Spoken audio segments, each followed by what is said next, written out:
right, everybody, welcome back. So to wrap up today, we're going to do a panel. We've got a few questions that we had ready. Again, if you guys have questions, feel free to raise hands at the end. And we'll go until lunchtime. Lunch, we'll also have races starting. So if you want to watch the races, it's actually a lot of fun to stand out on the balcony and watch them. Feel free to stay until the end of the day. We'll all be here, grab someone, have a conversation if there are any questions from the event. I just want to thank everyone again for coming, and I'll hand it off to Ryan for some wrap up. Cool. Thank you, Dustin. So, so I'm Ryan Dolly. You may remember me from such hits as the keynote yesterday, or the data science experience presentation. I'm a senior solutions architect with PM Square. I know I have a number of clients here. I guess I would just kick off by saying, from my perspective, I was really impressed with how how this has gone so far. The participation from you guys has been great. A lot of great conversations we've had. I think the content that we went over yesterday was really strong, and then it was just made stronger by the good conversations and Q&A sessions we had. So thank everybody who came. Thank you all for being a big part of that. So what do we have going on here? So today, right? Obviously, we had breakfast. We had our keynote today. The custom portal solutions, Data Shark. Right now, this is our wrap up and panel discussion, and of course, the only thing standing between you and fun. Okay, so you gotta frame it that way. Yeah. So I know we'll have top-notch engagement for this, just as kind of what we're going to go through here. We'll talk about some takeaways. So I'll do a little session recap, some of the things we saw. I know, of course, there were 2 tracks, so not everybody could see everything. We'll do a little overview of each session, just some of the key takeaways. We'll have our panelytics. We'll have our panelytics discussion. Discuss a little bit about kind of the concept of your analytics toolkit and some of the things that we saw at Bacon this year and how you can take that back and maybe integrate it into your organization, and then we'll take questions. Session recap. First of all, JavaScript with Cognos Paul, who is sitting here. I'm curious, does anybody know Cognos Paul from his blog? Okay. So it's a funny story. When I decided to get into consulting, obviously I started working for just an IBM Cognos client in Madison, Wisconsin, and then when I decided to make the jump into consulting, I was talking to a number of IBM partners, and there are a lot of good IBM partners out there. But when I was talking to Dustin, and he said, "Hey, do you know Cognos Paul?" And I was like, "Of course I know Cognos Paul." And he said, "Well, we just hired him." And I was like, "Okay, so I'll work at PM Square then." If you haven't been to Paul's blog, it's probably the best Cognos blog in existence. So I really encourage you to check it out. In any case, enough building up Paul's ego. No, more, please. So Paul's session on JavaScript within Cognos, from a high level, there are workarounds, but one of the big things you need to understand is the way JavaScript works in Cognos has changed. So if your Cognos 10 reports are utilizing JavaScript in Cognos Analects, you're going to presumably have to make some changes to those reports to ensure everything is functioning if you want them to run in the interactive mode. And then going forward, there's a new way to manage JavaScript in Cognos that I think is much improved compared to how it was done in 10. So maybe if in 10 there were some things that you wanted to do in JS, but you said, it's just too complicated, we don't want to get into it, the method for doing that in Cognos is much better now. And then, of course, some of the libraries and some of the JavaScript that we saw in Paul's presentation, we're going to try to make available to everybody, all of our customers, so that you can have examples to download that are very useful, do things like enhance prompts, that sort of thing that you can just pull and should work right out of the box for you. Our Sonia's session, Cognos Analytics R6 and R7, although mostly R6. The big takeaways from that, one of the big ones, other than just kind of the functionality exploration that we had, was there are new releases of Cognos every 2 to 3 months now. So, if you're on Cognos 10, you're accustomed to, hey, every year around the big IBM conference, they do a major release. It's going to come with about 7,000 pages of documentation. And that's when you get all the new features. And then in between those major releases, it's just going to be bug fixes, right? That's really not how IBM is handling releases of Cognos anymore. There's a new release every 2 to 3 months, approximately. The process of doing that upgrade has been much simplified. So it's an in-place upgrade. You don't have to spin up new servers and migrate and test all your content like you had to in the past. It's really kind of enabled a really rapid delivery for new features in Cognos that hadn't been the case in the past, and something that I think is really exciting. And then of course, data governance is obviously a big concern, as we've heard in a number of presentations over the course of the conference. But as far as the new Cognos features are concerned, if you're a little trepidatious about actually turning them on, what we would encourage you at PM Square is let's explore exactly how they fit in with your organization, because the pros of enabling those features really do outweigh the cons from our perspective. This was a terrible session. No, it was great. I loved it. So the data science experience that I presented, really the big takeaway there, data science experience, if you're interested in getting into data science, that's kind of you push a button and you have really the best in class data science languages and programs that people are using that are all pre-configured for you, and it takes about 3 minutes to set up. So if you're an organization that's looking to get into data science, but you're not really sure how to start, the data science experience is really an excellent way to get into it. And it just contains a lot of pre-built apps and scripts to get you started. So you can go, they have example Jupyter notebooks that integrate with all of IBM's, a lot of IBM's Bluemix service offerings. So if you want to get into data science and you've heard about this Watson thing, you want to explore what that is, a couple clicks of a button, you can get all that up and running and start seeing how they work together. How to leverage tools for upgrades with Modio.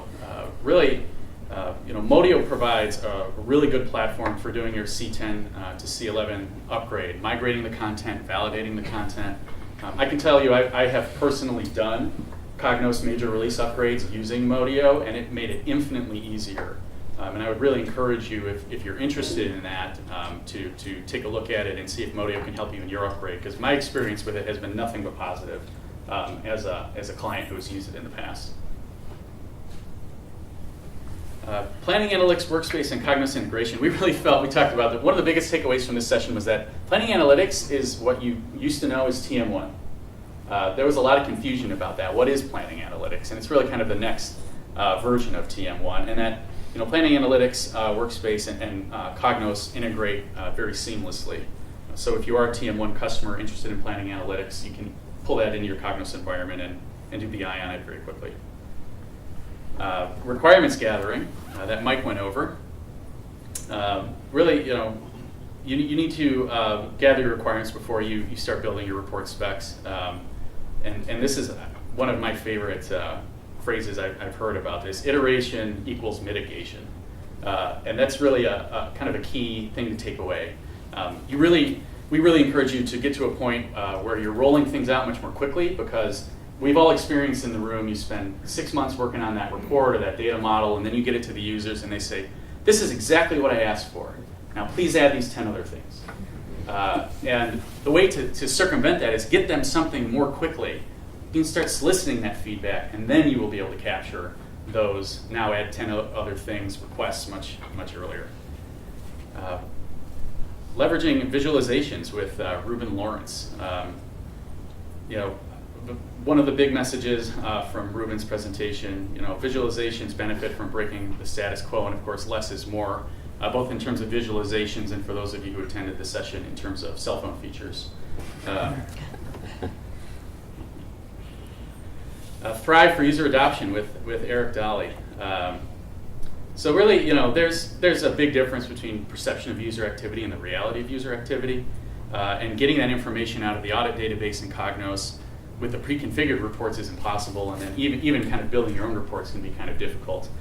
So Thrive really kind of pulls all that data that is good, but puts it together in a way to make it easier to measure ROI in your Cognos environment and really be able to tell who is doing what in your environment, like conclusively, and say, monitor growth in usage or drop off in usage, what individuals are showing the biggest changes in usage patterns, things that were very difficult to acquire just out of the box.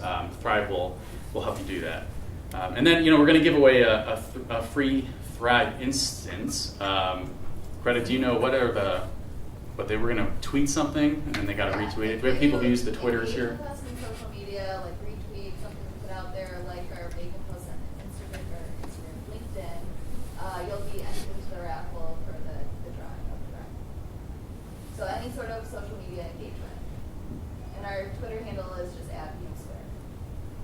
Yeah, so tweet at us, don't subtweet at us. And that's a joke that the millennials will get. And I got 2 laughs, that's good. And you'll be entered into that contest. And for those of you, who saw it, my feeling was that people saw the value in it. And if you didn't get to see that presentation, feel free to talk to us and we'll show you what Thrive can offer. Combining BI tools into the Modio Thea interface, this was one of my personal favorites. So it's really a single portal where you can you've got Tableau, you've got Click, you've got Cognos, you can pull all that stuff together into one portal. It's more than just kind of a portal page where, oh yeah, we're going to show some visualizations. There was really a lot of nice functionality there and kind of provides an abstraction between your BI consumers and the BI tools. So you can do things like, one great example they showed was, hey, we got this sales report. It's being sourced from Tableau. We got a new version. We want to source it from Cognos. You swap that out. From the user's perspective, nothing changed. I still go to the same website. I still click on the same report. But now they're seeing the version that's generated by Cognos. Pretty exciting. Gave you the ability to audit information across all BI tools. When people use Thea to consume things, you'll be able to say conclusively, first they used this report from Cognos, then they went to Tableau and did this or that thing. Portability of data from one tool to the other. And the example of that was really impressive was they went into Tableau and then actually used a Framework Manager package as the data source to build a simple report in Tableau. That was very cool. And then everybody's favorite presentation, how the University of Louisville leverages data to predict and prevent athlete injury. So the primary takeaway from this is that there are a lot of cool beards involved in that project. And I really salute those who have them. But really, using predictive analytics and BI in a cool and interesting way. So a lot of times, we're doing projects in finance and supply chain and marketing, and these guys were connecting sensors to athletes and pulling, 400 data points a second, and how do we use that to kind of predict injuries. And what I found really interesting was not just the technical discussion, but how do we work with the coaches, like the cultural thing, right? We've got these great analytics, but we've got an audience who is maybe not 100% invested in it or doesn't really understand the value it can bring. So that part of the conversation was great, and I think provided an example for how we can do that in our own businesses. And then finally, what it really was an integration of some custom-built Python applications with some Cognos analytics, so Cognos and SPSS. And really a nice example of how all those things play together. The Cognos platform, the out-of-the-box professional enterprise software, combined with some custom application development and using that to capture data. And the whole thing really just came together and showed a really modern approach to managing and visualizing and reporting on data in a really cool industry, right? Sports. I mean, most of us probably relate to it pretty well. So, enough with my overview. Our panel today features Mike DeGoyce, our managing consultant, who brings both the beard and the hair. Paul Mendelson, senior solutions architect, of course, the aforementioned Cognos Paul, and Sonia Fournier, senior consultant and our trainer. So, without further ado, we'll just jump in and we have some questions for you guys. So, starting off, regarding Cognos Analytics, where's the other? Does somebody have the other mic? They left. He's right here. Sorry. Well played. Question number one. take that question? It's right in your hand. Yeah. There we go. So this will probably work best if we're all mic'd up. Make sure that works. Okay, cool. So just, I mean, as far as upgrading to Cognos Analytics, I'm curious, what do you guys think is kind of the greatest challenge or impediment to doing that? Since I got the mic, I'll start. Well, I think one of the biggest challenges for a while was some of the there were some limitations in the initial releases of Cognos 11 that seemed like significant barriers. Particularly, what comes to mind is not being able to utilize framework packages in dashboarding, because dashboarding was very much kind of a central feature, or at least the one that's most visible in Cognos 11. And so I think for a lot of organizations, that for a while was just kind of like, well, until we can leverage this significant investment we've made in doing all this metadata modeling, it's hard for us to justify going over to this new version of the software, telling everyone we have dashboarding, but you're going to have to point directly to a database.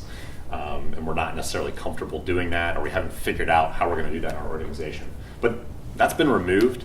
So, I think at this point, it's a little more just trying to figure out how to manage some of the new aspects that relate to self-service, particularly data modules.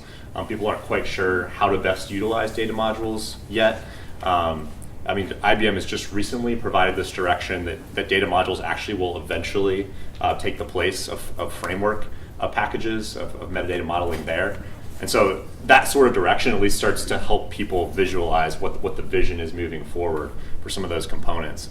But there's still a lot that has to be decided just organizationally, like who's going to get access to this data module component, who has the capacity to utilize that, what data sources will we allow them to point this to, and where will we recommend that people actually use dashboarding in conjunction with, like which data sources? Will it be only framework packages, or can they use that directly against some databases in the company?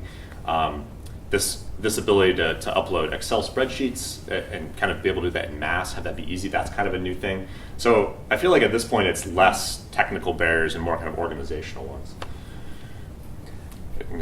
Great, thanks, Mike. So I guess I would say conversely, so then what is the most impactful or best reason to move to Cognos Analytics? You got it, Sonny? Go ahead. Mm-hmm. Well, yeah. At the same time, some of those same things that are challenges are the greatest opportunities. I mean, that's really where the new features lie. So certainly enabling self-service in kind of new, more meaningful ways, I would say, than we have in the past, is a massive opportunity. And being able to kind of push past that previous barrier of having to have an IT person model everything out in Framework Manager before you can deliver something that would be considered self-service, or build out a queue before you can deliver something in terms of self-service. Now you have all these new capabilities like uploading spreadsheets and putting the power to do some modeling in the hands of a power user. Those are huge opportunities, but they're just, obviously there's challenges associated with them as well. I think that I think the new tools really add to what you can do in your BI world, obviously. And I also think probably one of the bigger challenges going forward isn't going to be on the IT side. It's probably going to be moving your users to what looks like a brand new tool for them. And I think for everybody that I've worked with, they're really excited about how modern it looks and all of the new, they love the business user side of it loves the new features that are there. But if you're taking a previous Cognos 10 set of business users into this tool, it's almost like a brand new world for them. It's not, a developer I think can move very easily from 10 to 11, but I think it's going to be our business users that are going to have, that we're going to have to look at training and figure out how we're going to roll this stuff to them, not just the technology, but how they're going to interact with it. So. Yeah, Sonny, I think that's a really good point. I'm curious, as a follow-up, do you have any, what's your best advice for doing that, right? Like, what's the best way to go about enabling those business users? Yeah, as a trainer, I think you should absolutely bring us in to do training. But I do think it's new enough and it's different enough in the sort of interface that that having a plan for how you are going to introduce the tool. It's simple to use. It actually the new unified interface helps because it doesn't. You don't feel like I don't know. With Cognos 10, we always felt like you had so many different actual tools, and they all felt a little different and they looked a little different, even though they had a lot of the same functionality. I think we're going to see with the new interface, it will be a much smoother transition through the tools, but I think you do have to plan for how you do want to train users to interact with what you have through there. Yeah. Another thought on that. I think as well, just consider if you actually are migrating from 10 to 11, I might recommend a slightly different, just kind of consumer, if you will, or end user training approach. Whereas, so Cognos 11 was kind of designed from a user interface standpoint to like be able to search for everything, like to kind of get away from the navigating through folders concept and to give people more of like a Google type interface, because that's what a lot of people are used to these days.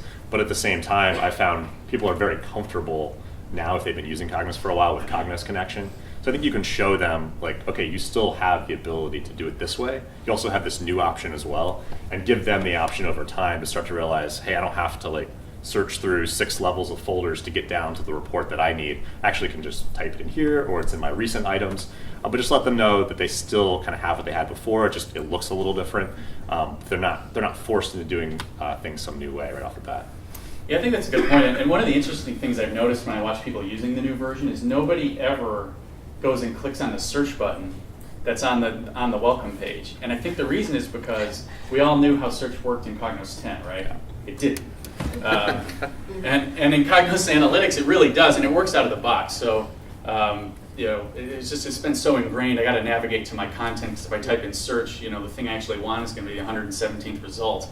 That's really not the case in Cognos Analytics, and there's no difficult configuring. You don't have to run an index process. You don't have to schedule an index job. It's much easier. So when you do start kicking up the tires on Cognos Analytics, if you haven't already, be sure to check that feature out. Thanks, Mike. And then this is a Paul question, I'm sure. Paul, we talked a little bit about customizations like JavaScript. Can you give us a little more information? Because I know there are customers who have been using JavaScript to customize prompts and things like that. What are really the special concerns of upgrading from 10 to 11 if you do have custom code embedded in your reports? In Cognos 10, all of the JavaScript was embedded directly in HTML items. You would drag an HTML item, put the script in there, and in theory it would work beautifully. The problem with that is in interactive mode, it won't work at all. You have to use the custom controls. The positive side is that when you upgrade from Cognos 10 to 11, all of the reports should still work in non-interactive mode. There have been very few changes to the report engine. Most of the elements are pretty much identical, so anything that's interacting with the HTML should still work. In my experience, I've had only 1 or 2 cases where an upgrade failed completely. Nothing worked. But that's a very, very, very rare instance. For the most part, reports that worked in Cognos 10, upgrading to Cognos Analytics with interactivity set to no will still work the way that you expect. Yeah, and for those who are curious what we mean by interactivity set to no, there's now 2 kind of report modes, you could say, for a traditional Report Studio report in Cognos Analytics. The non-interactive mode is the same Cognos viewer you've always had, and then the interactive mode gives you some out-of-the-box, filtering. Filtering, sorting, you can right-click on an object and change it to a graph, change the type of the graph, things that you were expecting in Workspace or Workspace Advanced. Mm-hmm. All of a sudden you can do that now. You don't need to use JavaScript to do all these crazy things. Yeah, so that's also something to check out when you are looking at Cognos Analytics is to make sure you see how the new interactive mode works, because it really is pretty cool. Now, just from a technical perspective, a lot of us in the room probably remember the horror of, say, the 7 to 8 migration. How does this compare to something like that? I've had 2 projects where I've upgraded. installed Cognos Analytics, did the import, and things worked. It was only when we tried to open reports in interactive mode that things started going a little bit curvy. Sure. The idea is that when you're using a new tool like Cognos Analytics, you should build it with the strengths of the tool in mind. Migration projects always tend to be a bit hairy from tool A to tool B. View Cognos Analytics as an evolution of Cognos 10, but start building the reports to the strengths. Yeah, I mean, the only thing I would add is just that though Cognos 11 looks drastically different because they basically built a completely new user interface, most of the underlying engine is the same as Cognos 10. So it's maybe not quite as intimidating of an upgrade as it might seem on its surface. I mean, there's still going to be some work involved for sure. There's going to be some reports that fail the migration, or particularly if you want to run in kind of a new mode or take advantage of the new functionality of the new tool, Yeah. you're certainly going to run into some, there's going to be some work involved there. But given how different the tool looks, you know, this isn't a going from Series 7 to Cognos 8 for those of you who are there, or even an 8 to Cognos 10, I would argue. There's actually not quite as much that's changed under the hood right off the bat. Great, thanks, Mike. So, are there any questions from the audience related to the upgrade or anything like that? Anything you guys are interested? Have the upgrades that you've completed required an infrastructure upgrade as well? So like underlying hardware you're talking about?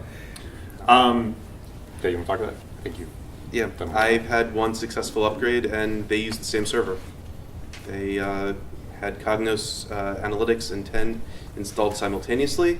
I think they spent about 2 weeks testing the upgrade, made sure everything was fine, and then dropped Cognos 10. And is there any new functionality, in particular, maybe data modules, that causes you to think that infrastructure upgrades will be required if users start to take advantage of those? I mean, there is something called data sets, which is a little more of an in-memory type of functionality that they're actually continuing to build out. It was introduced, was it our 4 or 5? Yeah. So there's some things to kind of take into consideration there and think about how you're going to use the tool. That you may want to like bump your memory up a little bit. Even kind of processing power. That there might be some things to consider, but not right off the bat for an upgrade. I wouldn't say you're going to have to immediately like jump up to new hardware necessarily. Now, your migration path, it might be useful to actually have a separate server or a separate VM, particularly in our modern virtualized world. That's usually not a huge barrier, but I wouldn't say it's a requirement. I'll add one thing to that. I'll just say that if you're switching from an environment that's primarily pre-filled reports that you're sending out to customers, where you're not getting a lot of interactivity on the server, and you're planning to move toward using dashboards or something where you're anticipating that your users are going to be interacting on the server, then you need to take that into consideration. So just do a lift and shift. You shouldn't see any change in required hardware, but you really should consider what's going to be the new use case. Why are you going to 11? And once you get there, it's probably easier to say, well, we're planning to have this set of users move into more of an interactive type of user and plan accordingly, as opposed to having to upgrade the hardware later. Good point. It's Justin. So I'm curious, the clients you're working with now and have worked with, how many are lifting and shifting, and how many are taking advantage of modernizing their BI environment using like the one-click infographics, the storytelling, the narrative generation? I mean, are these things being done at the same time as you're migrating them? Or are you planning for them? Or are they looking at those as a later on, maybe never? Because I've noticed a lot of clients that I've worked with have gone to 11, they're still running version 8, theoretically, right? They lifted and shifted multiple times, and they never took advantage of even what was in 10 versus what's in 11. How do you address that with your client? Yeah, that's a good question. So what I've seen is there does seem to be an initial lift and shift, but it's not at some point in the future we'll do this other stuff. It's like we really do want to take advantage of some of these new features.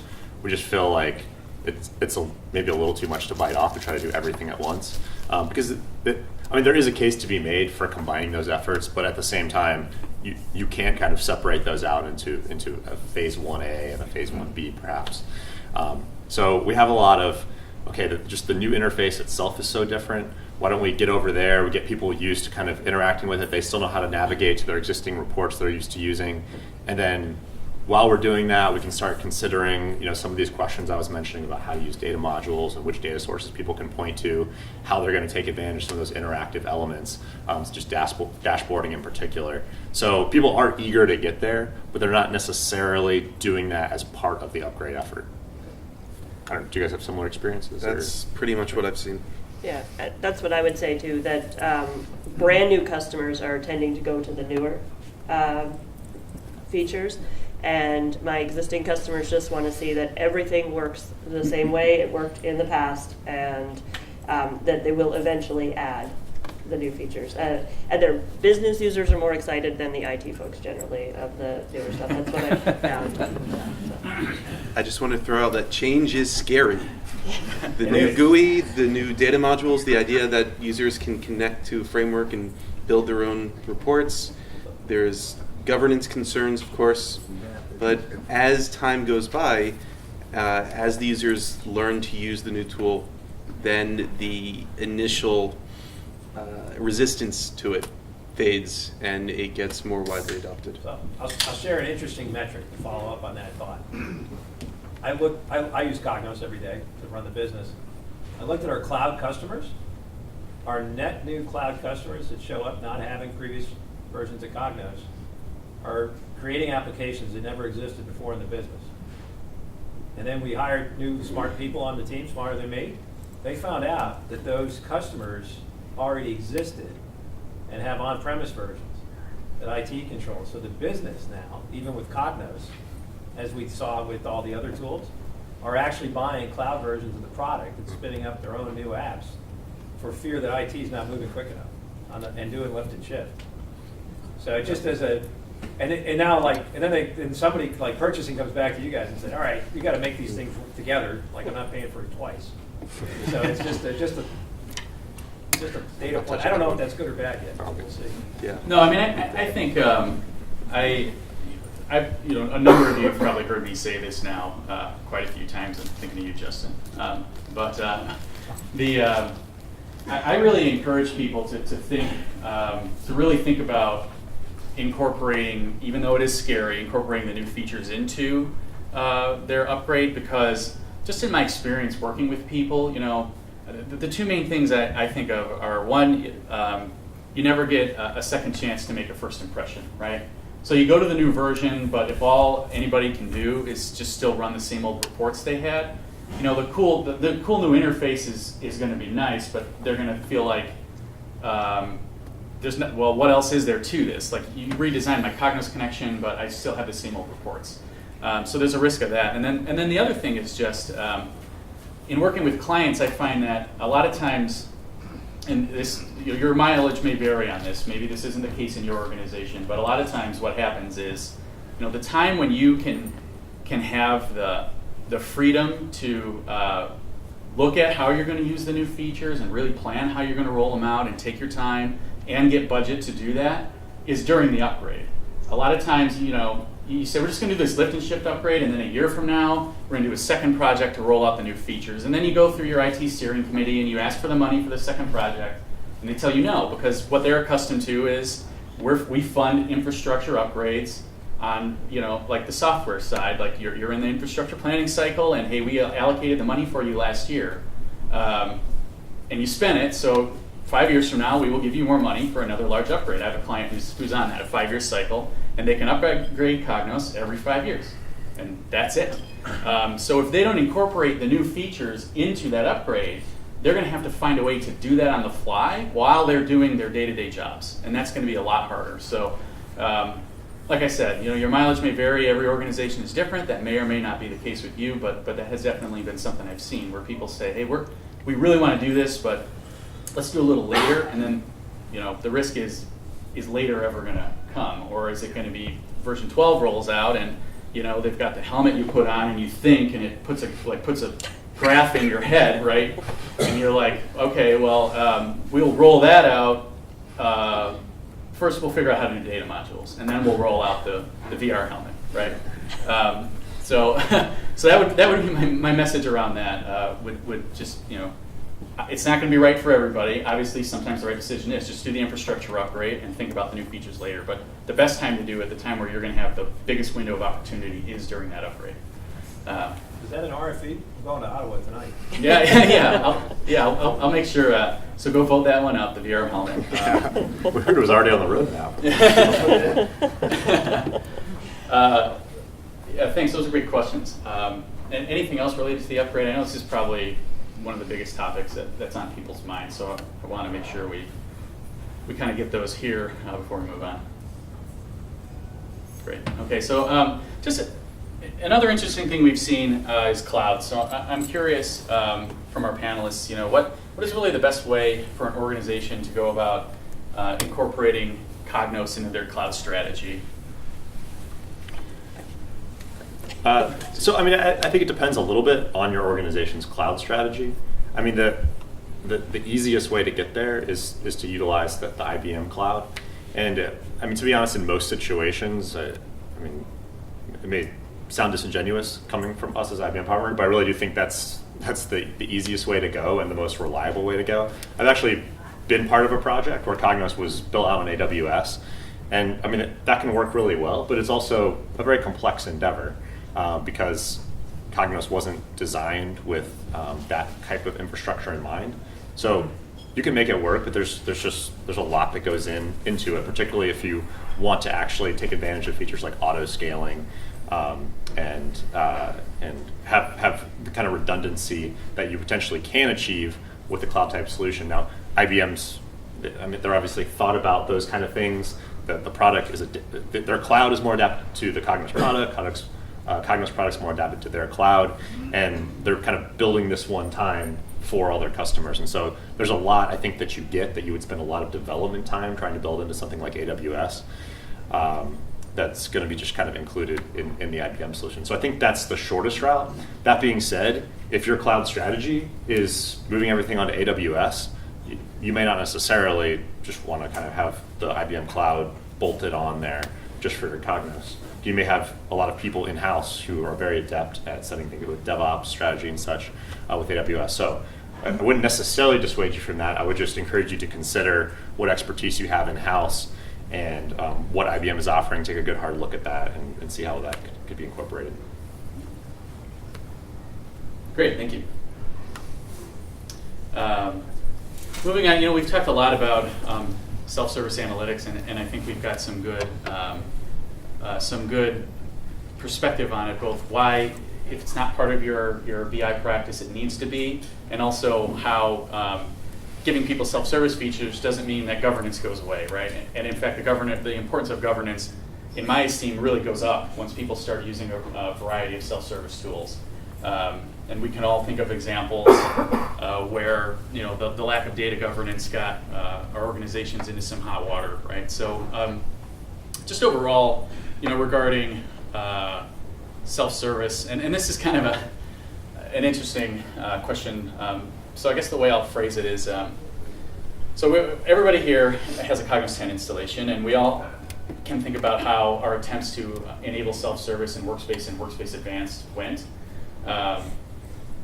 How is this version of self-service with data modules and dashboards and stories and the redesigned reporting interface, now how is it really different from what IBM has tried in the past? And in your opinion, is it better, and how will it be more effective? I just feel like I'm talking to. Well, as somebody who came originally from Impromptu and PowerPlay with desktop tools where people had access to creating their own stuff and working their way through, and then working all the way through the 8 and 10 products, or 7, 8, and 10 products,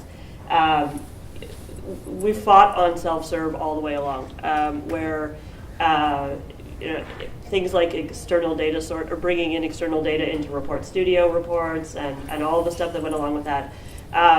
I'll admit I went into 11 a bit anxious Scared that the governance piece was going away, scared that people could do whatever they wanted to do inside of there, and that we were losing what I thought made Cognos the best product, which was the ability to completely govern what data you had.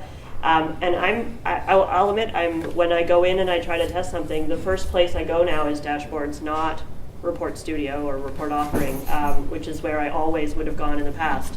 I have a customer where I'm still working with Workspace, and it makes me cry on a daily basis. I really want it to be awesome, and it has some great features, but dashboards are so much easier to build. They're so much cleaner. They're prettier. Faster. They're way faster. I can make changes and they actually apply. I don't have to go back and rebuild everything. So I'm loving the dashboard piece of this. I can see how it can easily replace Analytics or Analysis Studio or PowerPlay Studio. I can see where I would never touch Query Studio again, and I love what it can do. I think it gets better every single release, and that's been really encouraging. Data modules was another one where I'm a framework manager person, and I was alarmed, horrified, that we were doing this. And I'm loving it even. I enjoy it. I think it has great features. Again, it gets better every release as well. And I don't think it's necessarily right at this point a replacement for Framework Manager, but I think it has a really great place in the stack of products that we have. So I don't know. I'm excited about what we can offer people without losing, the stuff that really makes Cognos amazing. So that's mine. Well, the only thing I would add is some of the elements that may seem to fall outside of what you can control from a data governance standpoint, like bringing a spreadsheet into Cognos. The reality is people are they're doing that stuff one way or another. They may be going to get Tableau, they may be doing it in Excel, they may be uploading it to some other tool on the web and doing analysis with it on the fly, with who knows where that data is going. So I just think, even though it may not seem like a perfect solution, as far as I don't know exactly how to control what people are going to upload in that spreadsheet and what they're going to generate with that, I think it's still a superior solution versus the other things that people are probably going to do in order to get that analysis. And from what I've heard from IBM, there's definitely a focus on continuing to expand the data governance capabilities, the auditing capabilities, so you actually can look at kind of what people have uploaded and what they're doing from a self-service perspective.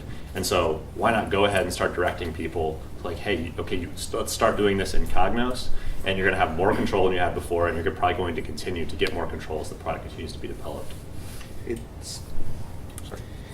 The main focus is always single version of the truth. And I can't count the number of times where before I started working with Cognos, I would go into meetings and everyone would come in with their own Excel sheets and all of the data would be empirically correct and all of them would be completely different. And it's the barrier of entry to creating these analyses. In the dashboarding tools, it's now much easier than it was in Workspace Advanced. It's much easier than it is in Tableau. And the impetus to use another tool to upload their own data set is lowered. It's so easy in Cognos.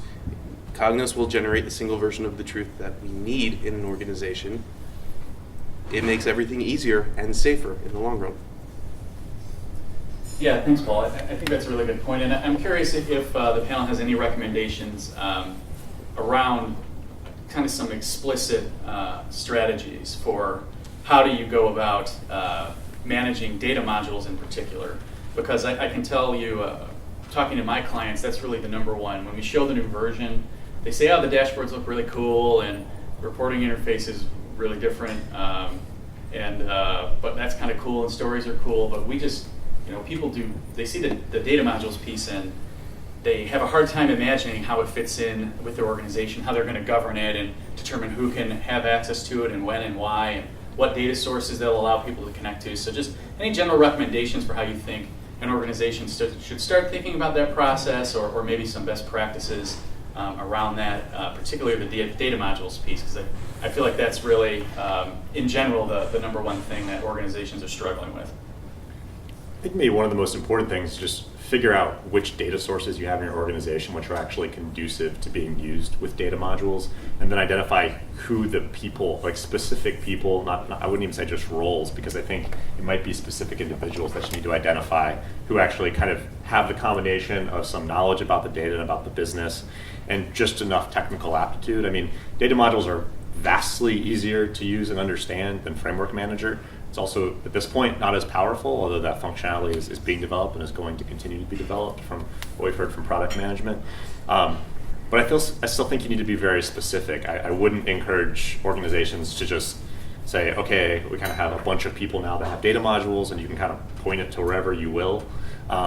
Put some thought into that, because otherwise I could see there being some frustration as people, maybe some technical folks who have access to data modules, they run into some limitations, or some of the business folks, it seems too complex, or they're trying to point to, let's say, an ODS data source or a direct application database, and the data is just, it's kind of all over the place. They're like, maybe they could, if they really knew what they were doing, they could do all the joins and actually make it useful, but it might turn out to be an exercise in frustration. But if you can actually point it to maybe a particular data mart or a couple data marts that are actually modeled in a dimensional manner, and then identify a few individuals who would be daunted by Framework Manager or just be too much to give them, but they do have some aptitude, they have some knowledge of those data sources, I think you could achieve some successes and then kind of work your way out from there. Yeah. And I think the thing to know with data modules is the data sources that are already created in your Cognos world aren't immediately accessible. It's not like every data source you have created in Cognos is available to be used for data module. You actually have to specifically say, I want to use this particular data source for web-based modeling. So I think you start with that layer of protection, and then you can, like Mike said, figure out what things you want to put out there. It's really useful the data modules are really useful for things like taking Excel spreadsheets and blending them, together, or taking an Excel spreadsheet and putting it together with what you already have as one of your data sources. So I don't think there's something to be terribly scared of. But I think you do have to be thoughtful in the way that you expose it to different users, and I think that's a big part of what the strategy we need. Is anybody using data modules right now? Is anybody on 11 and using them? How do you use, how are you controlling it within your world? So I have, of my team, we migrated everybody, so anytime somebody sends me a spreadsheet, I send it back and say I can't read it.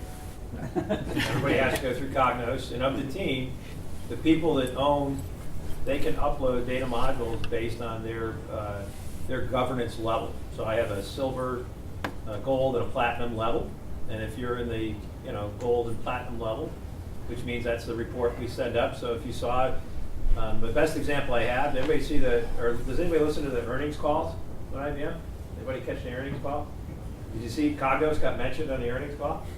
Pretty cool, huh? So the CEO and the CFO mentioned Cognos on the earnings call because of the quarter we had, and I had to produce reports to prove that those numbers were right. I had to produce reports to prove that those numbers were sustainable and all these things. And anybody producing that level of report could not upload any other data. It had to come from the corporate curated data sources only. Where we use data modules the most, where we upload data, is we take the Cognos community data sets, the survey data sets and stuff, and we blend those in so that for sales and marketing purposes, they're allowed to upload and blend that data. But anything that rolls into something that's strictly regulated, or like those exec reports for the financials like that, I don't lock it down. And sometimes it's an individual, because I don't want to be responsible. It's not that everybody's going to pull an Enron or something, right? But at the same time, it could be an honest mistake. I just can't take the risk. So that's, again, in my department's governance policy, we have it based on tier, and it can be based on who you are or what you're doing. Does that make sense? Yeah. And I'd be happy to hire somebody to help us get to the next level of that. I know analytics governance, I think, is an ever-evolving, ever-changing thing. Every 6 months, we change our policy, probably more than that, but right now, that's the way I do it. Right. And I think that, I mean, that's one of the things I think we miss a lot of times when we're planning these analytic systems is really thinking about how we are going to govern it. I think we leave a lot, I don't know, that gets left to the end a lot, and I think it needs to move into the front of the conversation, and especially once we add more self-serve. How, how are we going to interact with our data, and who's going to have which permissions to do what out there? So. I have a question about data modules. I've tried it with connecting uploading a Excel file and then joining that to a framework manager package, relational package that it's a multi-fact package, and it worked. But if I pull in, say, from more than one of my fact query subjects, fact tables, then it encounters an error. And I'm assuming that's something on version 6 or whatever that hasn't worked. They worked that out, and hopefully it'll be fixed in that quick release. I don't know if anybody's tried anything like that, had any success with it, but I opened the support ticket and got nowhere with it, but I just was curious. I'll put it back out there. Has anyone worked with data modules with multi-fact queries blending with uploaded files? I haven't tried it yet. Yeah. So. Do you have the support ticket number? If you send it to me, I'll look it up and see what the issue is. So the way I use a product called Monarch. If you're a Monarch, it's a self-service data preparation. When I get hostile data, which is what I call some of those spreadsheets I get from market intelligence vendors and stuff, I clean it up in this self-service data prep tool before I upload it. I don't know if that'll help. Yeah, and I haven't run into that specific issue, but I can just tell you kind of in general, when it comes to multi-fact and data modules, you'll notice there's really no options in data modules for ensuring proper granularity across multi-fact queries like you had with determinants and Framework Manager. And actually, Mike and I were on a call with Jason Tavaleris, who's the product manager for kind of the data acquisition piece of Cognos. And I posed that question to him, and he said, the way I phrased it was like, well, you're going to have a feature like determinants in data modules. And he responded, well, we will have a feature that gives you that same functionality, but we promise it won't be determinants, which I appreciated because it's one of those features of Framework Manager that was very powerful, but also very confusing and hard for people to kind of wrap their heads around. So just in general, when it comes to multi-fact, I mean, that's something that data modules right now struggle a little bit with, but they're aware of that, and they're going to be building what I haven't seen it, but I've been told it's going to be a very kind of seamless way to handle multi-fact queries and make sure they process correctly. Yeah, there's definitely going to be some scenarios today that you're running with data modules that are complex, and it's just not going to be able. You're not going to be able to handle it there today. You're going to have to go to Framework Manager, and so that shouldn't be a surprise. Don't go into an upgrade or a new installation thinking that all your metadata modeling will be done in data modules. I think eventually that will be the case. I don't know if that will be 6 months, a year, a couple years. That's the direction that we've heard. But there's definitely going to be some scenarios that you're going to have to go back to Framework Manager or do some data cleansing ahead of time to get that data prepared for reporting in Cognos. Great, thank you. So any other questions for the panel? About anything related to Cognos? Are there any limitations on the size of the imported files that you bring in and create your data modules with? Like an actual file, like a spreadsheet or something, Yeah, as opposed to connecting to a database? Yeah, I don't have any specifics in mind, but I just was curious if there are any. Off the top of my So head. there are limits. There is a limit. So, 3,000 rows, I think, or is it? Well, that's for the oh no, display. there's megabytes. Yeah, yeah. You can set the limit. But you can set it higher. right. It's set. There is something that an administrator can set for the limits, and so it's adjustable. You can change it if you're loading larger or smaller. You don't want to include that. So someone doesn't try to upload a 2 terabyte file. Yeah, exactly. Yeah. So one of my secrets, I know there's other IBMers here, but I actually set the limit for different people. So I know if they're trying to change the outcome of the analytics versus augment it with data, which is a neat trick you can do. If there's a particular data set that they upload that has value to their role at their job, and it's a certain size, set the limit to that size. If they go over it, it's a key indicator there's something else going on. Go ahead. Is cafe still going to be an optional component in 11? So that's kind of a tough question to answer. So the question was, is cafe still a part of Cognos Analytics? And so, I mean, the answer, from my understanding, is it works, right? But it's kind of been transitioned into the planning analytics product. So it's really kind of sailing away from Cognos and into more of the TM1 world. But as far as I know, it still functions in Cognos Analytics. Does anybody have any experience otherwise? Are they just connecting it from BI side? Yeah, I mean, I think it'll be a product that you get if you purchase Planning Analytics. Cafe will be a Planning Analytics product, not a Cognos product. So it's already moved outside of my group, so it's over in the planning analytics and financial performance management business unit. So, and they maintain it, but to your point, it works. But it's, you know, it's the modernization story, right? As we modernize what we do in our BI, we modernize what we do in planning, and part of that modernization is moving to the more of the planning analytics methodology and versus what we were doing in Cafe and some of the other legacy products. Would it change with the licensing? I mean, would you have to buy Cafe then if it's kind of moving over to that? So currently we do have some Cafe users, but we don't have planning analytics. You could bridge those users to the more current product. There's a couple different programs. It's sad. Little insight to myself. When they moved it out of my group, I stopped keeping up with all the different programs. There's a peer of mine named Dan Rebella, who has that group. He's got a great team of folks, and they can work with the PM Square folks to figure out what's right for you, kind of thing. But there's several options to move to the more current license. I don't know what they are. Sorry, I have to go look it up. I'm sure the PM Square guys probably know better than me. Any other questions? That was a pretty helpful one, I think. Anything else? Questions for the panelists? Great. Well, thank you.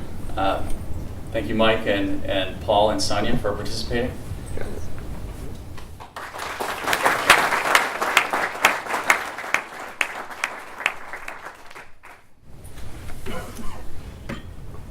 We do kind of have a little wrap-up presentation. Since I'm the only thing standing between you and lunch. I will just kind of breeze through this. So what are the major takeaways from this conference that we think for the future of analytics? A big one that we saw, and that you heard us discuss. I mentioned in the keynote, it came up a couple times. This idea of bimodal analytics, right? So have the tools you need for the self-service, have the tools you need for the enterprise and government reporting. Increasingly, as Cognos Analytics becomes more mature, it's able to meet a good portion. It meets all the enterprise reporting needs and a good portion of the self-service needs as well. And we just really expect that to continue to grow. So really, mode 1, mode 2, and kind of the two of them both being very important and having some overlap now in Cognos Analytics in terms of having one product that can serve both needs.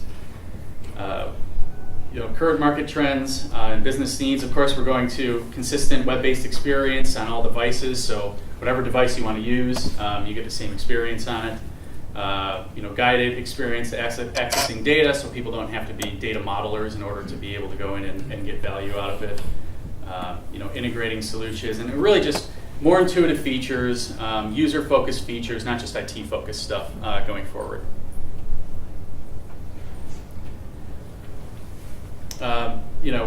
Big data and EDW. This is something we discuss a lot, and sometimes you'll talk to people and they'll say, "Oh, EDW is going away; it's being replaced by Hadoop." And then there are other people who say EDW is never going away.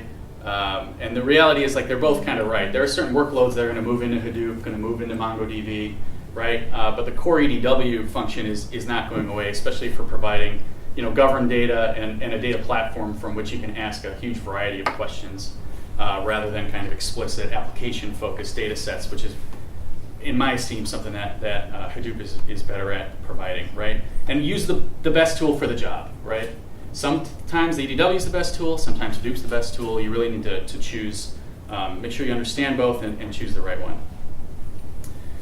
Cloud. You have a ton of options when it comes to cloud going forward. Of course, we've discussed the IBM cloud, a very easy way to move your Cognos platform into the cloud, where you're offloading management of the environment and its kind of technical administration to IBM. But Cognos does work on other clouds, and if your company standard is, hey, all cloud workflows must go through AWS, don't think that means that, oh, well, we need to find some different analytics tool to use on AWS. Cognos works there as well.